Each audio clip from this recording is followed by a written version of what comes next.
when Paul Walker turned down a $10 million offer to play Superman. So, here's the kicker. Paul Walker, yes, the guy who made Fast and Furious legendary, turned down a $10 million offer to play Superman. Yeah, I know Superman. The Man of Steel. Imagine that Paul Walker as Superman. Sounds wild, right? But let's rewind a bit. It's the early 2000s, and DC was on a mission to reboot their favorite alien in spandex. Enter Superman Returns in 2006, with Brandon Routh in the lead. But before that, Walker was this close to grabbing the cape and tights, and he walked away. According to I Am Paul Walker, the 2018 documentary that just aired on the CW, Walker's manager, Matt Luber, spilled the tea about Walker's nope moment. When Paul tried on that iconic symbol, he wasn't feeling it.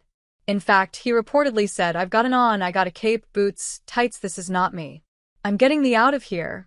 Gotta go to you like, mic drop, that's how you quit a superhero gig, folks. That's more than enough to buy your own island." Well, Paul wasn't just about the money. In a 2003 interview with Chicago Sun-Times, he said, "You know what? I don't need it. My favorite brand of running shoes costs $23.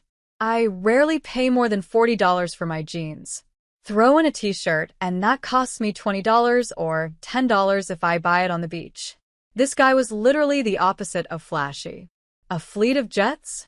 Nope. A Superman suit? Not for him.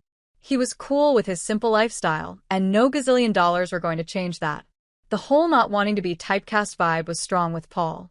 His stunt double, Oakley Lehman, even said he knew Walker wasn't into being stuck in a Superman suit for multiple movies.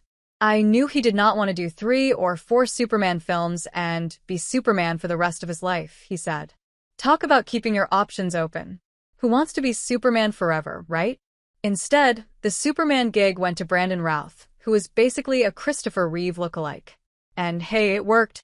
Superman Returns was a solid hit, and Routh's portrayal was well received. But imagine how different it could have been if Paul Walker was soaring through the skies instead of behind the wheel of a car. Could he have pulled it off? We'll never know. Meanwhile, Brendan Fraser also tried for the role, but he admitted it was a 50-50 shot. Studio politics were part of the reason he didn't land it, and Fraser was only sure about taking the job anyway. He didn't want to get stuck in the Superman label, either, fearing it would paint him as a one-trick pony.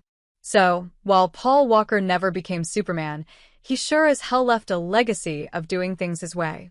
Whether he was driving fast cars or turning down big roles, Walker was a man who stuck to his principles. We lost him too soon in 2013, but his decision to turn down that cape will forever be a reminder that sometimes it's better to pass on the bright lights and keep it real.